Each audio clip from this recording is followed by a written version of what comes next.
নমস্কার, হাই নিউজে সকলকে স্বাগত। সঙ্গে রয়েছি আমি মিলি। শুরু করছে নিউজ টুডে, আর শুরুতেই চোখ রাখবো আজকের হেডলাইন্সে।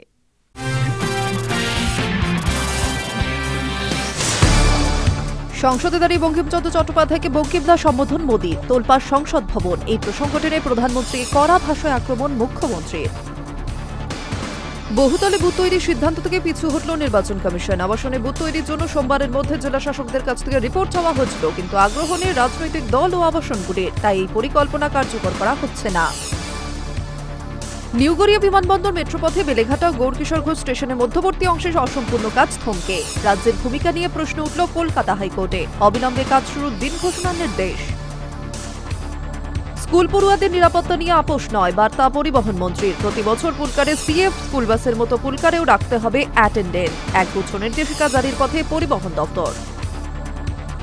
মুর্শিদাবাদে বেলেডাঙ্গায় বাবরি মসজিদ তৈরির অনুদান ছড়ালো ৩ কোটির অঙ্ক। দানের বাক্সে লাখ টাকার সোনাও। ইট যোগান দিতে হিমশিম খাচ্ছে আশেপাশের ইটভাটাগুলো। এখনো চলছে টাকা গোনার কাজ।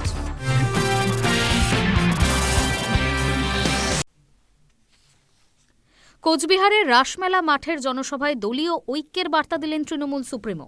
পাশাপাশি সোনালীদের এনেছি, বাকি 4 জনকেও ছাড়িয়ে আনব, কেন্দ্রকে বিধে বড় বার্তা মুখ্যমন্ত্রীর। অন্যদিকে 100 দিনের কাজের শর্ত অসম্মানজনক বলে আখ্যা দিয়ে কাগজ ছিঁড়ে প্রতিবাদ মমতার। কোচবিহারের রাসমেলা মাঠের জনসভায় দলীয় ঐক্যের বার্তা দিলেন তৃণমূল সুপ্রিমো মমতা বন্দ্যোপাধ্যায়। ভোটার তালিকায় বিশেষ নিবিড় সংশোধন প্রক্রিয়ায় সমস্যায় পড়া সাধারণ মানুষকে সাহায্যের জন্য দলের নেতৃত্বদের একসঙ্গে কাজ করার বার্তা নেত্রীর। বলেন, বিএলএরা যেমন কাজ করছেন করবে, দলও যেন ঐক্যবদ্ধভাবে কাজ করে। যুদ্ধ যখন বাধে, সবাইকে কাঁধে কাঁধ মিলিয়ে লড়াই করতে হয়। পাশাপাশি এদিন সোনালীদের ছাড়িয়ে এনেছি, বাকি 4 জনকেও ছাড়িয়ে আনব। কোচবিহারের রাসমেলার মাঠের জনসভা থেকে কেন্দ্রকে বিধে বড় বার্তা দিলেন মুখ্যমন্ত্রী। তার কথায়, দিল্লির পুলিশ সোনালীদের বিএসএফ এর মাধ্যমে বাংলাদেশ পাঠিয়ে দিয়েছিল। সেখানে তাদের অনেক কষ্টের মধ্যে থাকতে হয়েছে। খেতে পর্যন্ত দেওয়া হয়নি তাদের। বাংলা থেকে খাবারের জন্য টাকা পাঠানো হতো। কেন্দ্র সরকারের তরফ থেকে তাদের দেশে ফিরিয়ে আনার জন্য কিছুই করা হয়নি বলে অভিযোগ। রাজ্য সরকার সোনালী বিবি ও তার ছেলেকে ফিরিয়ে এনেছে। জোরালোভাবে সেই কথা বলেন মুখ্যমন্ত্রী। শুধু তাই নয়, বাংলাদেশে থাকা বাকি 4 জনকেও রাজ্য সরকার ফিরিয়ে আনবে, সেই বার্তা এদিন দিয়েছেন তিনি। রাজ্যে এনআরসি ডিটেনশন ক্যাম্প করতে দেওয়া হবে না, পঞ্চানন বর্মার পায়ে হাত দিয়ে সেই বার্তাও মুখ্যমন্ত্রী ফের দিয়েছেন। মমতার কথা, এনআরসি মানি না, মানব না, ডিটেনশন ক্যাম্প হবে না, বাংলায় বিভাজনের রাজনীতি হতে দেওয়া হবে না, সেই বার্তাও দিয়েছেন তিনি। অন্যদিকে কেন্দ্রের নয়া শ্রম কোড রাজ্যে লাগু হবে না, তা আগেই জানিয়েছিল মমতা বন্দ্যোপাধ্যায় সরকার। এবার রাজ্যের হাতে এসে পৌঁছেছে শ্রম সংক্রান্ত সেই আইনের প্রতিলিপি। সেখানে 100 দিনের কাজে টাকা দেওয়ার ক্ষেত্রে নয়া শর্ত দেওয়া হয়েছে, কিন্তু সেসব শর্ত অসম্মানজনক বলে আখ্যা দিয়েছেন কোচবিহারের প্রকাশ্য জনসভা থেকে। এই সংক্রান্ত কাগজ ছিঁড়ে ফেললেন তৃণমূল সুপ্রিমো মমতা বন্দ্যোপাধ্যায়। স্বভাবসিদ্ধ ভঙ্গিতেই কেন্দ্রের সরকারকে একের পর এক ইস্যু তুলে ধরে আক্রমণ শানিয়েছেন তিনি। তবে প্রতিবাদের সুর সবচেয়ে চড়ালেন কেন্দ্রের নয়া শ্রম আইনের বিরুদ্ধে। মমতার কথায়, 3-4 দিন আগে আমাদের একটা নোটিশ পাঠিয়েছে কেন্দ্রের নতুন লেবার কোড নিয়ে। 100 দিনের কাজের টাকা দিতে নতুন শর্ত চাপিয়েছে। আমরা এসব শর্ত মানি না, মানব না, এটা অসম্মানের। আমি এই কাগজ ছিঁড়ে ফেলে দিলাম। এটা কেন্দ্রের কোনো নোটিশ নয়, এটা আমার কাছে থাকা কাগজ। High news Network.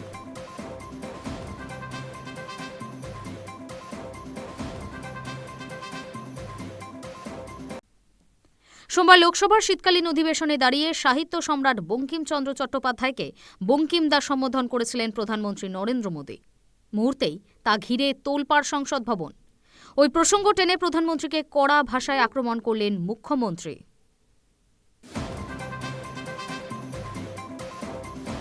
সোমবার লোকসভার শীতকালীন অধিবেশনে দাঁড়িয়ে সাহিত্য সম্রাট বঙ্কিমচন্দ্র চট্টোপাধ্যায়কে বঙ্কিমদা বলে সম্বোধন করেছিলেন প্রধানমন্ত্রী নরেন্দ্র মোদী। মুহূর্তেই তা ঘিরে তোলপাড় সংসদ ভবন। ওই প্রসঙ্গ টেনে মঙ্গলবার কোচবিহারে সভা থেকে সরাসরি মোদীকে নিশানা করেন মুখ্যমন্ত্রী মমতা বন্দ্যোপাধ্যায়। কটাক্ষ করেন, যিনি বন্দে মাতরম লিখেছেন তাকেই সম্মান দিতে জানেন না, আপনাদের তো নাক্ষর দেওয়া উচিত। মমতার বক্তব্যে স্পষ্ট রাজনৈতিক ঝাঁজ। বিজেপি শুধু রাজনীতিতে নয়, বাংলার মনীষীদের প্রতি ধারাবাহিকভাবে অসম্মান দেখিয়ে এগোতে চায়। মুখ্যমন্ত্রী বলেন, রামমোহনকে দেশপ্রেমী মানেন না, ক্ষুদিরামকে সন্ত্রাসবাদী বলেন, বিদ্যাসাগরের মূর্তি ভাঙেন, আর নির্বাচন এলেই সংখ্যালঘু ভোট ভাগ করে খেলা। ভোটের পর আবার শীতলকুচিতে গুলি, আর অসম থেকে বাংলার মানুষকে নোটিশ পাঠানো লজ্জা করে না? শাসক দলের দাবি, এ প্রথম নয়। বাংলার নবজাগরণের পথিকৃতদের নিয়ে বিজেপির ভুলভ্রান্তি ও দক্ষিণ ভারতীয় নেতৃত্বাধীন অজ্ঞ মনোভাব বহুবার সামনে এসেছে। এখনও রবীন্দ্রনাথ ঠাকুরের জন্মস্থান ভুল বলেন বিজেপির নাড্ডা, কখনো স্বামী বিবেকানন্দ নিয়ে ভুল ব্যাখ্যা। এমনকি অমিত শাহের রোড শো চলাকালীন বিদ্যাসাগরের মূর্তি ভাঙার ঘটনাকেও তৃণমূল আজও মনে করিয়ে দেয় বিজেপিকে। কালকে বঙ্কিমচন্দ্র চট্টোপাধ্যায়কে বললেন বঙ্কিমদা, যেন মনে হচ্ছে হরিদা আর শ্যামদা। বঙ্কিমচন্দ্র চট্টোপাধ্যায়, যিনি ন্যাশনাল সং রচনা করেছিলেন, তাকে এইটুকু সম্মান দিলেন না? আপনাদের তো মাথা নিচু করে নাক্ষত দেওয়া উচিত জনগণের কাছে, তাতেও ক্ষমা হবে না। আপনারা অসম্মান করেছেন দেশের ইতিহাসকে, দেশের সংস্কৃতিকে, দেশের আন্দোলনকে। আন্দোলন করেছিল কারা? স্বাধীনতা আন্দোলন। বাংলা 90% লোক বাংলায় শহীদ হয়েছিল, ফাঁসির কাটে গেছিল, জেলে ছিল, বন্দি ছিল, আর ছিল কিছু পাঞ্জাব। কোথায় ছিলেন আপনারা? লোকসভার সোমবারের ঘটনাটিও কম নাটকীয় নয়। বন্দে মাতরমের প্রসঙ্গ বলতে গিয়েই মোদি বলেন বঙ্কিমদা। মুহূর্তেই ক্ষুব্ধ বিরোধী বেঞ্চ। সৌগত দাঁড়িয়ে আপত্তি তুলতেই মোদি নিজের বক্তব্য থামান, বলেন, ঠিক আছে, বঙ্কিম বাবু বলছি, আপনার অনুভূতিকে সম্মান জানাই। তারপরেই খানিক রসিকতা সুর যোগ করে প্রধানমন্ত্রীর প্রশ্ন, তবে আপনাকে দাদা বলে ডাকতে পারি তো, নাকি তাতেও আপত্তি রয়েছে? কিন্তু তৃণমূলের কাছে এই রসিকতা মধুর নয়। তাদের দাবি, বাংলার মহাপুরুষদের প্রতি বিজেপির এই অসচেতনতা আসলে মানসিকতার প্রতিফলন। মুখ্যমন্ত্রীর ভাষায়, বিজেপির মনীষীদের কোনোদিনও সম্মান দেয়নি, আজও দেয় না। বাংলাকে না চিনেই বাংলার হৃদয় নিয়ে রাজনীতি করতে চায় বিজেপি। High news Network. পশ্চিমবঙ্গে এসআইআর এর কাজ শুরু হওয়ার পর থেকেই বিএলওদের ভাতা নিয়ে বিতর্ক চলছিল। নির্বাচন কমিশন বরাদ্দ চাইলেও নবান্ন টাকা না ছাড়ায় তাদের সাম্মানিক দীর্ঘদিন আটকে ছিল বলে অভিযোগ ওঠে। এই ইস্যুতে পরপর দুটি চিঠিও পাঠিয়েছিল ইসিআই। অবশেষে সোমবার রাজ্য সরকার প্রথম দফায় 61 কোটি টাকা ছাড়ল। পশ্চিমবঙ্গে ভোটার তালিকার বিশেষ নিবিড় সংশোধন বা এসআইআর এর কাজ শুরু হওয়ার পর থেকেই বিএলওদের ভাতা নিয়ে বিতর্ক চলছিল। কারণ নির্বাচন কমিশন বরাদ্দ চাইলেও নবান্ন টাকা না ছাড়ায় তাদের সাম্মানিক আটকে ছিল দীর্ঘদিন ধরে, এমনটাই অভিযোগ ওঠে। এই ইস্যুতে পরপর দুটি চিঠিও পাঠিয়েছিল ইসিআই। অবশেষে সোমবার রাজ্য সরকার প্রথম দফায় 61 কোটি টাকা ছেড়েছে। কমিশন সূত্রে খবর, রাজ্যের অর্থ দপ্তরের ছাড়া এই অর্থ আপাতত প্রায় 95,000 বিএলওর মধ্যে বন্টন করা হবে। পরবর্তী পর্যায়ে বাকি টাকা দেওয়ার পরিকল্পনা রয়েছে। সূত্রের দাবি, এই বরাদ্দ এসআইআর এর কাজেই ব্যবহার করা হবে। গত সপ্তাহে নির্বাচন কমিশনের তরফে রাজ্য সরকারকে নিয়ম মাফিক অর্থ ছাড়ার কথা জানানো হয়েছিল। তখনই জানা গিয়েছিল নবান্ন আশ্বাস দিয়েছে দ্রুত টাকা পাঠানোর বিষয়ে। সোমবার সেই অর্থেরই একটা ভাগ ছাড়া হয়েছে অর্থ দপ্তরের তরফে। এসআইআর এর কাজের জন্য রাজ্য সরকারের কর্মীদের বিএলও হিসেবে দায়িত্ব দেওয়া হয়েছে। তারাই ভোটারদের বাড়ি বাড়ি গিয়ে এনুমারেশন ফর্ম বিলি ও সংগ্রহ করছেন এবং করেই যাচ্ছেন। সঙ্গে চলছে ডিজিটাইজেশনের কাজও। এই অতিরিক্ত দায়িত্বের জন্য কমিশন আলাদা ভাতা বরাদ্দ করেছে, যে টাকাটা আসবে রাজ্য সরকারের কোষাগার থেকেই। এই নিয়ে কমিশন ও নবান্নের মধ্যে বৈঠকও হয়। উল্লেখ্য, এবার বিএলওদের পারিশ্রমিকও বেড়েছে। বিএলওদের মূল সাম্মানিক 12,000 টাকা, বিশেষ ভাতা মিলিয়ে 14,000। সুপারভাইজারদের পাওয়ার কথা 18,000 টাকা। অথচ বরাদ্দ অনুমোদন পাওয়ার পরেও টাকা হাতে না পেয়ে ক্ষোভ বাড়ছিল মাঠের কর্মীদের মধ্যে। এতদিন বছরে 6,000 টাকা পাওয়া যেত রিভিশনের কাজের জন্য, এবার সেই পরিমাণ দ্বিগুণ করে 12,000 করা হয়েছে। কমিশনের তরফে আরও জানানো হয়েছে, স্মার্টফোন না থাকা বা মোবাইল ডেটা খরচ বাড়ার মতো সমস্যাও বিবেচনায় নিয়ে অতিরিক্ত 6,000 টাকা দেওয়ার সিদ্ধান্ত হয়েছে। রাজ্যের প্রায় ৮১,০০০ সক্রিয় বিএলওর অভিযোগ ছিল কাজ খরচ বাড়লেও পারিশ্রমিক সময় মতো হাতে আসছে না। নবান্ন অবশেষে বরাদ্দ ছাড়াই পরিস্থিতি কিছুটা স্বস্তির দিকে গেলেও বহু কর্মী এখনো পুরো টাকা পাওয়ার অপেক্ষায়। অন্যদিকে যেসব বিএলওদের মৃত্যু হয়েছে তাদের ক্ষতিপূরণ দেওয়ার কথা ভেবেছে নির্বাচন কমিশন। ময়নাতদন্তের রিপোর্টে প্রতিটি বিষয় খতিয়ে দেখে ক্ষতিপূরণের প্রসেসিং এর কাজ শুরু হবে। জাতীয় কমিশনের সঙ্গে 12 রাজ্যের বৈঠকও হয়, সেই বৈঠকেই এমনটা বলা হয়েছে। বস্তুত গত কয়েকদিন ধরে সিইও দপ্তরের সামনে অবস্থান চালাচ্ছে বিএলও অধিকার রক্ষা কমিটি। তৃণমূলপন্থী এই সংগঠনের বিক্ষোভের সময় সেখানে বিএলওদের উপস্থিতি হাতে গোনা হলেও কমিটির সদস্যদের মুখ্য দাবি মৃত বিএলওদের পরিবারকে আর্থিক সাহায্য দিতে হবে, পরিবারের কোনো সদস্যকে চাকরি দিতে হবে, সেই নিয়ে অবশ্য এখনো কিছুই জানায়নি কমিশন। Hi news network.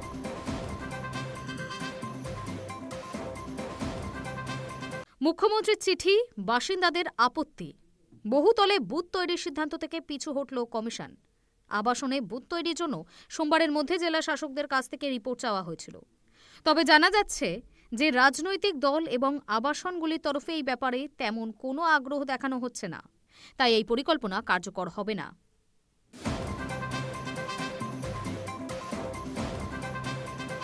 বহুতল আবাসনগুলিতে ভোটকেন্দ্র বুথ তৈরির সিদ্ধান্ত থেকে পিছিয়ে এলো নির্বাচন কমিশন।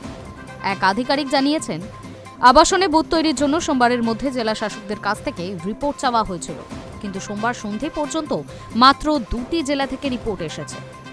তার কথায় জেলা শাসকরা জানিয়েছেন যে রাজনৈতিক দল এবং আবাসনগুলির তরফে এই ব্যাপারে তেমন কোনো আগ্রহ দেখানো হচ্ছে না, তাই আবাসনে বুথ তৈরির পরিকল্পনা কার্যকর হচ্ছে না। বহুতলে বুথ তৈরিতে কমিশন সিদ্ধান্ত থেকে পিছু হটা নিয়ে রাজ্যের পুরমন্ত্রী তথা কলকাতার মেয়র ফিরহাদ হাকিম বলেন, আবাসনের বাসিন্দারা নিজের প্রাইভেসি ও শান্তি বিঘ্নিত হওয়ার আশঙ্কায় এই বিষয়ে আপত্তি জানিয়েছিলেন। ক্ষুদিরাম অনুশীলন কেন্দ্রে বিভিন্ন আবাসন কর্তৃপক্ষকে নিয়ে যে বৈঠক হয়েছে সেখানে এই বিষয়ে আপত্তির সুর শোনা গিয়েছে। যেসব আবাসনে বিভিন্ন ভাষা, জাতি ও ধর্মের মানুষ বসবাস করেন সেখান থেকেও আপত্তি এসেছে। সর্বোপরি মুখ্যমন্ত্রী মমতা বন্দ্যোপাধ্যায় নিজে দেশের মুখ্য নির্বাচন কমিশনার জ্ঞানেশ কুমারকে জোড়া চিঠি লিখে আবাসনে বুথ তৈরিতে আপত্তি জানিয়েছিলেন। তারই ফলে কমিশন সিদ্ধান্ত রদ করেছে। সোমবার বিএলওদের পারিশ্রমিক বাবদ 61 কোটি টাকা রাজ্য অর্থ দপ্তরের পক্ষ থেকে ছেড়ে দেওয়া হয়েছে। কমিশন সূত্রে খবর, এই খাতে গত সপ্তাহে চিঠি দিয়ে 70 কোটি টাকা চেয়ে পাঠানো হয়েছিল নবান্নর কাছে। সোমবার প্রথম দফায় 61 কোটি টাকা দেওয়া হয়েছে, বাকিটাও দ্রুত মিটিয়ে দেওয়া হবে। রাজ্যের মুখ্য নির্বাচনী আধিকারিক দপ্তর সূত্রের খবর, এর আগে প্রথম দফায় বিএলওরা মাথা পিছু 2000 টাকা করে পেয়েছিলেন। দ্বিতীয় দফায় তারা 3500 থেকে 4000 টাকা পাবেন। বিএলও সুপারভাইজারদের মাথা পিছু দেওয়া হবে 8000 টাকা। জানা যাচ্ছে, বাংলায় ভোটার তালিকার বিশেষ নিবিড় সংশোধনের কারণে খসড়া তালিকা থেকে বাদ পড়তে চলেছে 54,86,672 জন ভোটারের নাম। এর মধ্যে মৃত 23,98,345 এবং ডুপ্লিকেট 1,32,215 জন। নিখোঁজের সংখ্যা প্রায় 11 লক্ষ। এদিন রাজ্যের বিভিন্ন যৌনপল্লী, বৃদ্ধাশ্রম, বিশেষভাবে সক্ষমদের হোম ও বিধবা কেন্দ্রের বাসিন্দাদের কাছে ফর্ম পৌঁছে দিতে জেলা প্রশাসনকে নির্দেশ দিয়েছে কমিশন। Hi news network.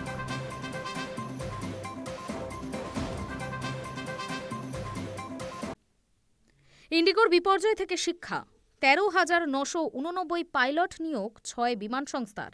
পাইলট নিয়োগের বিষয়টি সোমবার সংসদে জানিয়েছেন কেন্দ্রের অসামরিক বিমান পরিবহন প্রতিমন্ত্রী মুরলীধর মোহন। এদিকে মঙ্গলবার সকালেও বাতিল হয়েছে অন্তত 200 উড়ান। ইন্ডিগোর বিমান বিভ্রাটের নেপথ্যে পাইলটদের পর্যাপ্ত বিশ্রাম না দেওয়ায় ডিজিসি এর নয়া নিয়ম। আহমেদাবাদে ভয়ঙ্কর বিমান দুর্ঘটনার পর যে প্রসঙ্গ আলোচনা শুরু হয়েছিল সর্বস্তরে, কর্মী সংখ্যা না বাড়ালে যা কখনোই সম্ভব নয়। শেষ পর্যন্ত শুভবুদ্ধি উৎপন্ন হল বিমান সংস্থাগুলির। ইন্ডিগোর নুন আনতে পান্তা ফুরার হাল থেকে শিক্ষা নিয়ে তড়িঘড়ি প্রায় 14,000 পাইলট নিয়োগ করল 6টি বিমান সংস্থা। পাইলট নিয়োগের বিষয়টি সোমবার সংসদে জানিয়েছিলেন কেন্দ্রের অসামরিক বিমান পরিবহন প্রতিমন্ত্রী মুরলীধর মোহন। অন্যদিকে মঙ্গলবার সকালে বাতিল হয়েছে অন্তত 20টি উড়ান। সোমবার রাজ্যের বিধানসভায় প্রতিমন্ত্রী মুরলীধর জানান, 6টি বিমান সংস্থা 13,989 জন পাইলটকে নিয়োগ করেছে। এর মধ্যে এয়ার ইন্ডিয়া এবং এয়ার ইন্ডিয়া এক্সপ্রেসে যথাক্রমে 6,350 এবং 1,592 জনকে নিয়োগ করা হয়েছে। আকাশ এয়ারে 466 জন এবং স্পাইজেটে 385 জনকে পাইলট নিয়োগ করা হয়েছে। অন্যদিকে সরকার পরিচালিত এয়ারলাইন্সে এয়ারে নিয়োগ করা হয়েছে 111 জন পাইলটকে। কেন্দ্রীয় মন্ত্রীর দাবি সরকারি নিয়ম মেনে পরিণত হওয়া ইন্ডিগো 5,085 জন পাইলট নিয়োগ করেছে।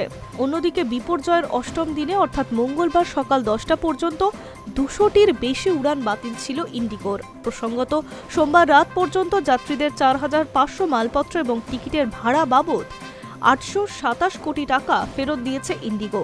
বাকি যাত্রীদের টাকাও শীঘ্রই ফিরিয়ে দেওয়া হবে বলে খবর জানানো হয়েছে বিমান সংস্থার তরফে। সোমবার কেন্দ্রীয় অসামরিক বিমান পরিবহন মন্ত্রী রামমোহন নাইডু হুঁশিয়ারি দিয়েছেন প্রয়োজনে কঠোর ব্যবস্থাও নেওয়া হবে। High news network.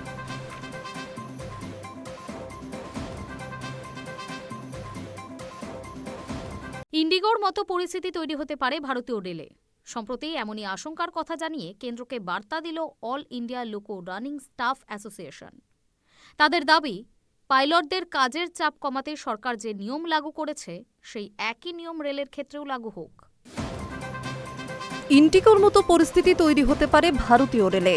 সম্প্রতি এমনই আশঙ্কার কথা জানিয়ে কেন্দ্রকে বার্তা দিল অল ইন্ডিয়া লোকো রানিং স্টাফ অ্যাসোসিয়েশন। তাদের দাবি, পাইলটদের কাজের চাপ কমাতে সরকার যে নিয়ম লাগু করেছে সেই একই নিয়ম রেলের ক্ষেত্রেও লাগু হোক। কারণ রেলের লোকো পাইলটরাও একই সমস্যায় জর্জরিত। তাদের ক্লান্তি রেল দুর্ঘটনার ঝুঁকি বাড়াচ্ছে। সরকার পদক্ষেপ না করলে রেলওয়েতেও ইন্ডিগোর মতো পরিস্থিতি তৈরি হতে পারে। ভারতীয় রেলের লোকো পাইলটে বিরাট শূন্যপদ ও শ্রম আইন সংস্কারে বিলম্বের কারণে দীর্ঘদিন ধরে আন্দোলন করছেন লোকো পাইলটরা।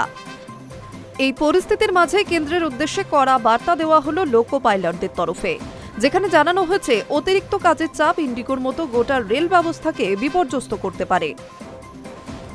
বিমান চালকদের কাজের সময় নির্ধারণে সরকার কড়া পদক্ষেপ নিলেও রেলের ক্ষেত্রে দ্বিচারিতা করা হচ্ছে।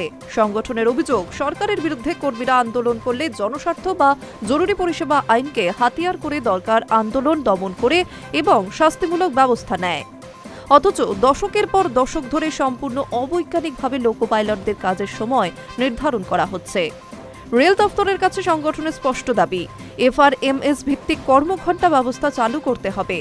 প্রতিদিন সর্বোচ্চ 6 ঘন্টা ডিউটি, নির্দিষ্ট বিশ্রামের সময়সূচি, প্রতিটি শিফটের পর অন্তত 16 ঘন্টা বিশ্রাম ও দৈনিক বিশ্রামের পাশাপাশি সাপ্তাহিক ছুটির ব্যবস্থা বাধ্যতামূলক করতে হবে।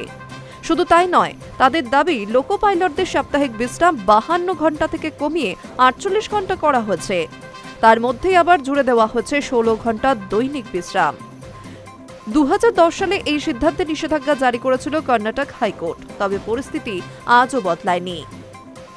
পাশাপাশি সংগঠনের দাবি, অবিলম্বে সরকার যদি এই বিষয়ে পদক্ষেপ না করে সেক্ষেত্রে দুর্ঘটনার ঝুঁকি বাড়বে এবং রেলে ইন্ডিগোর মতো অচলাবস্থা তৈরি হবে। উল্লেখ্য, সাম্প্রতিক সময়ে ইন্ডিগোতে ব্যাপক অচলাবস্থা ও হাজার হাজার যাত্রীর সমস্যার নেপথ্যে ছিল কেন্দ্রের নয়া নিয়ম।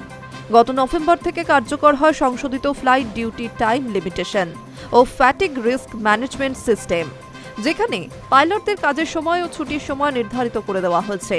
এর জেরে ব্যাপক কর্মী সংকটে অচল হয়ে পড়ে দেশের বিমান ব্যবস্থা। অন্যদিকে রেলের ক্ষেত্রেও পরিস্থিতি খুব একটা সুবিধাজনক নয়। রিপোর্ট বলছে, রেলে লোকো পাইলটের সংখ্যা হওয়া উচিত 1.47 লক্ষ, কিন্তু বাস্তবে তা রয়েছে 1.15 লক্ষ, অর্থাৎ 30,000 পদ এখনো খালি। High news Network. Robinson Street কাণ্ডের ছায়া ফের শহরে।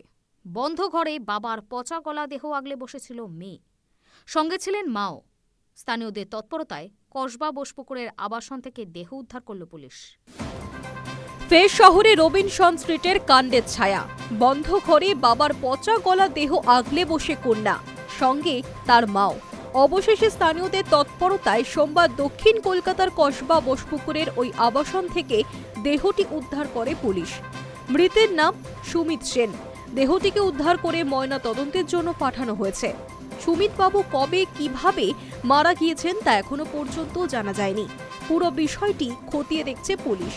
তবে প্রাথমিকভাবে তারা জানতে পেরেছে, দীর্ঘদিন ধরে ওই পরিবারের 3 সদস্যই নাকি মানসিক সমস্যায় ভুগছিলেন। স্থানীয় সূত্রে জানা গিয়েছে, বোসপুকুরের ওই আবাসনের একতলায় স্ত্রী অর্চনা সেন এবং কন্যা সম্প্রীতি সেনের সঙ্গে থাকতেন সুমি। তিনি একটি বেসরকারি সংস্থায় কাজ করতেন। অবসরের পর থেকেই স্থানীয়রাই তাদের খেয়াল রাখতেন এবং দেখাশোনা করতেন। বাড়ি থেকে তারা খুব একটা বেরোতেন না। গত 3 দিন ধরে সুমিতের পরিবারের কাউকে আবাসনের বাইরে দেখতে পাওয়া যায়নি। বাড়ির দরজা বন্ধই ছিল। তাতে স্থানীয়দের সন্দেহ হয়। তারা কসবা এলাকায় সেন পরিবারের এক আত্মীয়কে ফোন করে বিষয়টি জানান। ওই আত্মীয় সম্প্রীতিকে ফোন করে পরিবারের খোঁজ নেন। জানা গেছে, সম্প্রতি ফোনে বারংবার জানাতেন তার বাবা মা ভালো রয়েছে, কিন্তু মা বাবাকে ফোন দিতে বললে তিনি ফোন দিতেন না বলে অভিযোগ। আর এতেই বাড়তে থাকে সন্দেহ। সোমবার ওই আত্মীয় ও প্রতিবেশীরা সুমিতের আবাসনে যান। ভিতর থেকে দরজা বন্ধ ছিল। বহুবার ডাকাডাকির পরও দরজা কেউ খোলেনি বলে অভিযোগ। এরপর তারা কসবা থানায় খবর দেন। পুলিশ এসে দরজা ভেঙে ভিতরে ঢুকে দেখতে পায় ঘরের মধ্যে পচা গলা অবস্থায় পড়ে রয়েছে ওই ব্যক্তির দেহ। তাকে আগলে রেখেছেন তার মেয়ে ও তার স্ত্রী। দুর্গন্ধ বেরোতে থাকে সেই ঘর থেকে। গোটা বিষয়টি খতিয়ে দেখছে পুলিশ। 2015 সালে রবিনসন স্ট্রিট কাণ্ডে তোলপাড় পড়ে গিয়েছিল কলকাতায়। এক বৃদ্ধের অগ্নিদগ্ধ দেহ উদ্ধারের সময় পুলিশ জানতে পারে ওই ঘরেই দীর্ঘ মাস ধরে রাখা আছে এক মহিলার কঙ্কাল। তাকে খাইয়ে দিতেন পার্থ দে। কঙ্কালটি ছিল তার দিদির। অগ্নিদগ্ধ যে দেহ উদ্ধার হয়েছিল তা ছিল তার বাবার। 2017 সালে আত্মহত্যা করেছিলেন পার্থ। কলকাতার কসবা, গড়পা, নেতাজি নগর, সল্টলেকেও বিভিন্ন বছরে দেখা গিয়েছে এই কাণ্ডের ছায়া। একই ধরনের ঘটনা ঘটেছে মুর্শিদাবাদ, হাওড়া, বারাসাত, মেমারি সহ একাধিক জায়গায়। আবারও গোরখপুর, বারাণসী, হায়দ্রাবাদেও দেখা গিয়েছিল রবিনসন স্ট্রিটের ছায়া। High news Network. New Garia বিমানবন্দর মেট্রোপথে বেলেঘাটা এবং গৌরকিশোর ঘোষ স্টেশনের মধ্যবর্তী অংশের অসম্পূর্ণ কাজ থমকে থাকায় রাজ্যের ভূমিকা নিয়ে প্রশ্ন উঠল কলকাতা হাইকোর্টে। নভেম্বরে কাজ শুরুর কথা থাকলেও এখনও তা হয়নি। নিউ গড়িয়া বিমানবন্দর মেট্রোপথে বেলেঘাটা এবং গৌরকিশোর ঘোষ স্টেশনের মধ্যবর্তী অংশের অসম্পূর্ণ কাজ থমকে থাকায় রাজ্যের ভূমিকা নিয়ে প্রশ্ন উঠল কলকাতা হাইকোর্টে। আশ্বাস দেওয়ার পরেও কেন সময় মতো চিংড়িঘাটা মেট্রোর ট্রাফিক ব্লক করা গেল না, তা নিয়ে প্রশ্ন তুলল আদালত। অবিলম্বে নতুন তারিখ জানানোর জন্য নির্দেশ দেওয়া হয়েছে রাজ্য সরকারকে। নিউ গড়িয়া থেকে মেট্রো চেপে এখন বেলেঘাটা পর্যন্ত যাওয়া যায়, কিন্তু বিমানবন্দর পর্যন্ত পরিষেবা নেই। গত ফেব্রুয়ারি মাস থেকে নিউ গড়িয়া বিমানবন্দর মেট্রো প্রকল্পের কাজ চিংড়িঘাটায় আটকে রয়েছে। প্রায় গোটা প্রকল্প শেষ হলেও মাত্র 366 মিটার অংশে কাজ অসম্পূর্ণ রয়ে যাওয়ায় নতুন লাইনে সম্প্রসারণ আটকে রয়েছে। এই নিয়ে কলকাতা হাইকোর্টে মামলাও হয়। এই বিষয়কে কেন্দ্র করে শুনানির শেষে আদালত জনগণের স্বার্থের কথা ভেবে সব পক্ষকে আলোচনায় বসার নির্দেশ দেয়। সেই নির্দেশ মতোই বৈঠকও হয় রাজ্য সরকার এবং মেট্রো কর্তৃপক্ষের সঙ্গে। নভেম্বর থেকে কাজ শুরুর কথা থাকলেও মেট্রো কর্তৃপক্ষের অভিযোগ, কলকাতা পুলিশের তরফে ছাড়পত্র না মেলায় কাজ শুরু করা যায়নি। বিষয়টি নিয়ে আবারও হাইকোর্টের দৃষ্টি আকর্ষণ করছিল নির্মাণকারী সংস্থা রেল বিকাশ নিগম লিমিটেড। সেই সংক্রান্ত আবেদনের ভিত্তিতে লিখিত বক্তব্য জানতে চেয়েছিল হাইকোর্টের ভারপ্রাপ্ত বিচারপতি সুজয় পাল এবং বিচারপতি পার্থ সারথী সেনের ডিভিশন বেঞ্চ। লিখিত বক্তব্য জমা পড়ার পর সোমবার বিষয়টি নিয়ে শুনানি হয়। সেই শুনানিতে রাজ্যের ভূমিকায় বিরক্ত প্রকাশ করে আদালত। রাজ্যের অ্যাডভোকেট জেনারেলের উদ্দেশ্যে ভারপ্রাপ্ত প্রধান বিচারপতির বেঞ্চ বলে, সব পক্ষের মধ্যে বৈঠক হওয়ার পর আপনারা কথা দিলেন, ট্রাফিক নিয়ন্ত্রণের দিনক্ষণও জানালেন, তারপরেও সেটা কার্যকর হলো না। এই প্রকল্প শেষ হলে সেটা রাজ্যের মানুষেরই সুবিধা হবে। ট্রাফিক নিয়ন্ত্রণের কথা বলার পরেও এখনো নতুন কারণ দেখাচ্ছেন। কেন চিংড়িঘাটা ট্রাফিক নিয়ন্ত্রণ করা সম্ভব হয়নি তার যুক্তি দিতে গিয়ে রাজ্যের এজি আদালত জানান, যে জায়গায় ব্লক করা হবে সেই অংশে অ্যাম্বুলেন্স যাতায়াতের সমস্যা হবে। রাজ্যের যুক্তি শুনে হাইকোর্টের ভারপ্রাপ্ত বিচারপতি বলেন, এখন যে সমস্যার কথা বলছেন সেটা কি এতদিনে বুঝতে পারলেন? নিশ্চয়ই তা নয়। যে কোনো সময়ই এই সমস্যা হবে, তা বলে কি এমন একটা প্রকল্প আটকে থাকবে? তারপরে ভারপ্রাপ্ত বিচারপতি রাজ্যকে নির্দেশ দেন আগামী বৃহস্পতিবার নতুন তারিখ জানাতে হবে আদালতকে। রাজ্যের নতুন কোনো যুক্তি আদালত শুনবে না। আগে ওই কাজ দ্রুত সম্পন্ন করার জন্য রাজ্য সরকারকে পদক্ষেপ গ্রহণ করতে হবে। High news Network. News today এখনকার মতো এই পর্যন্তই। নজর রাখুন হাই নিউজে, নির্ভীক, নিরপেক্ষ।